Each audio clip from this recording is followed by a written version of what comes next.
आप देख रहे हैं वतन समाचार और मैं हूं मोहम्मद अहमद। इस वक्त हम जयपुर में मौजूद हैं। यहां पर एएल पेपर हाउस में हमारे साथ जावेद कागजी साहब बातचीत करने के लिए मौजूद हैं। जावेद साहब से आज हम जानने की कोशिश करेंगे। अभी हमने इनकी फैक्ट्री का विजिट किया। आप तस्वीरों में देखेंगे किस तरह से इनकी फैक्ट्री की ये खूबसूरत तस्वीरें आपको जो दिखाई दे रही है वीडियो स्क्रीन पर, या आपको ये बताती हैं कि जावेद भाई कितनी परिश्रम, कितनी मेहनत से वो लोग, खास तौर से जो लोग पेपर दरख्तों को काट करके बनाते हैं या दरख्तों को बर्बाद करते हैं, हरियाली को बर्बाद करते हैं, जावेद भाई जैसे लोग उनके लिए एक सबक है, एक इबरत है, एक नसीहत है। जावेद भाई से आज हम जानने की कोशिश करेंगे किस तरह से ये खासतौर से वेस्ट पेपर हैं या जो कपड़े हैं या बनियाइन है उससे कैसे ये कागज बनाते हैं। जावेद भाई जरा कुछ हमारे दर्शकों को बताने की कोशिश करें, कैसे आप अपने इस मिशन को आगे लेके जा रहे हैं। ये हमारा ख़ानदानी काम है और 4 पुश्तों से तो हम रेगुलर ये हम कागज़ बना रहे हैं यहाँ पे।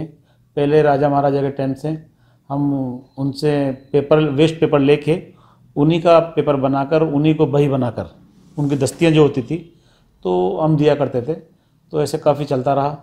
और इससे पहले हम लोग जो जय सिंह महाराज थे, जो हमारी जो फैमिली बेसिक है तुर्की से है, तो यहाँ के जो महाराज जब तुर्की गए तो वहाँ पे पहले कला को कोई गिफ्ट नहीं दिया करते थे, कलाकार को गिफ्ट दिया करते थे।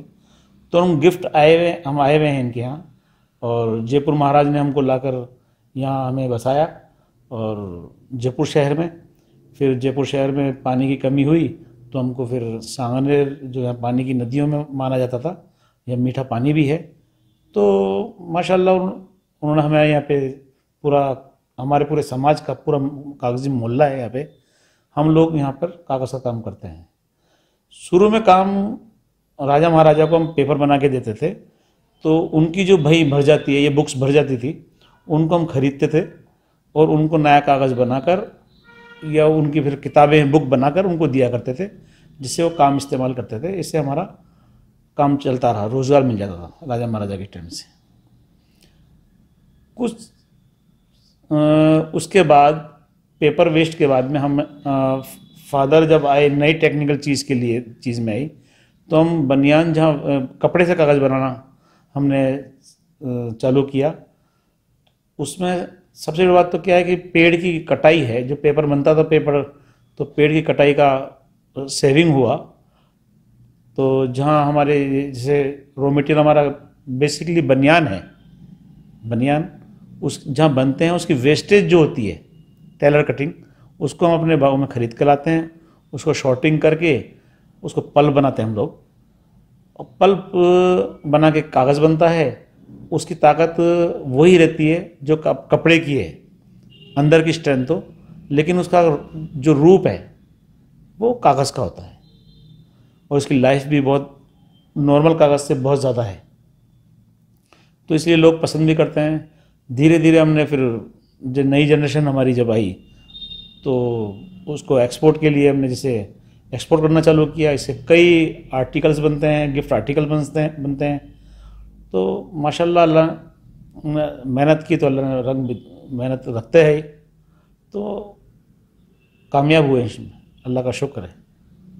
इसमें आप किस किस तरह के गिफ्ट आइटम बनाते हैं, या क्या क्या चीज़ें, किन किन कपड़ों से या किन किन वेस्टेज से आप क्या क्या बनाते हैं? अमूमन कपड़े से तो पहले कागज़ बनता है। कागज़ के बाद में हम लोग इसकी डायरियाँ, जैसे इसके अंदर जो कागज़ बनाते हैं वो एसिड फ्री पेपर में हम बनाते हैं, जो इस दुनिया में कोई भी मिल में अमूमन पेपर एसिड फ्री नहीं होता है। वो हमारा सारा पेपर एसिड फ्री होता है। इस पर लिखेंगे तो कई बरसों तक, हमें लगता है कि 300-400 साल से तो अभी तक हमने देखे हैं कि कागज़ और उस पर लिखा हुआ ख़राब नहीं हुआ है, जो हमारे पूर्वजों ने बनाया है। और दूसरा, इसके गिफ्ट आर्टिकल जैसे कैरी बैग है, नए ज़माने के हिसाब से गिफ्ट आर्टिकल्स हैं। और स्टार्स बना रहे हैं अभी, डेकोरेशन, लाइट डेकोरेशन का काम चल रहा है। काफ़ी 1000 तरह के आर्टिकल्स पे बनाते हैं हम, और सारा ही माशाल्लाह एक्सपोर्ट हो रहा है। और जैसे क्रिसमस का आइटम ज़्यादा बन रहे हैं अभी इस वक्त, गिफ्ट आर्टिकल्स। और बड़ी बड़ी कंपनीज जो दुनिया में है उनको हम डायरेक्ट सप्लाई करते हैं इसके लिए। नहीं, आपने बताया कि इनका लिखा हुआ खासतौर से ये जो कागज़ आप बनाते हैं ये भी तो उसी का होगा। उसी का है। अब ये आपने बताया कि इस पर अगर कोई चीज़ लिख दी जाए तो 300-400 साल तक खराब नहीं होगी। हाँ। नॉर्मल एसिड फ्री क्या है और नॉर्मल पेपर और इन पेपरों में क्या खासियत है? नॉर्मल जो पेपर है उसके अंदर एसिड गिरता है तो कागज़ बनता है, और एसिड उसके अंदर रहता है तो अपनी जो पेन की स्याही होती है, जो कलम की स्याही जो होती है, वो एसिड धीरे धीरे कई सालों से बाद में उसको खा जाती है। जैसे आपने देखा होगा पहले फोटो फ्रेम, फोटो हुआ करता था, फोटो एल्बम के अंदर देखा तो वाइट रंग के कागज़ में कांजी आ जाया करती थी। वो कांजी नहीं होती है, वो एसिड होता है। कुछ समय के बाद में पेपर में से वो एसिड फूटने लग जाता है। तो आपने एल्बम्स में देखा होगा। तो इसी तरह वो एसिड अपनी स्याही को खा जाता है।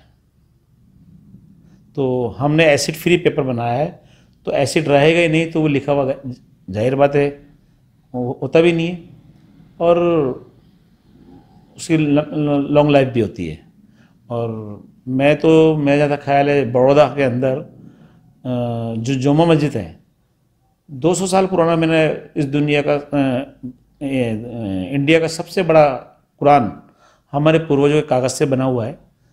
तो जुम्मा मस्जिद में आज भी रखा हुआ है। तो मैं जब भी जाता हूँ उसकी क्वालिटी देखता हूँ, उस पर लिखा हुआ देखता हूँ, उसमें कुछ भी फ़र्क नहीं है लिखावट में और कागज़ की क्वालिटी के अंदर, एज इट इज़ है। हमारे पास कई दस्तावेज आज भी हमारे पूर्वजों के, उसमें भी कोई दिक्कत नहीं आई आज तक। नॉर्मल पेपर की जो क्वालिटी है वो क्या होती है? नॉर्मल क्वालिटी का मतलब है कि जो नॉर्मल पेपर होता है वो मिल मेड का होता है, और पेड़ की छाल से पल्प बनता है और पल्प से कागज़ बनता है। उसके अंदर उसकी उम्र, उसकी स्ट्रेंथ, कागज़ वो कमज़ोर होता है, और ये कागज़ ये एक तरह का कपड़ा ही है। अच्छा, आपने भी इशारतन कहा था कि पराली का भी कुछ उपयोग हो जाता है, वो कैसे होता है, क्या तरीका है उसका? पराली अभी नया ट्रेंड हमने चालू किया है, अभी उस पर सर्चिंग चल रही है। जब कामयाब होंगे तो उसको भी मुझे उम्मीद है हम उसको कामयाब हो जाएंगे, लेकिन अभी हमारा फोकस पूरा कॉटन पेपर पे ही है। बहुत शुक्रिया हमसे बात करने के लिए। सलाम।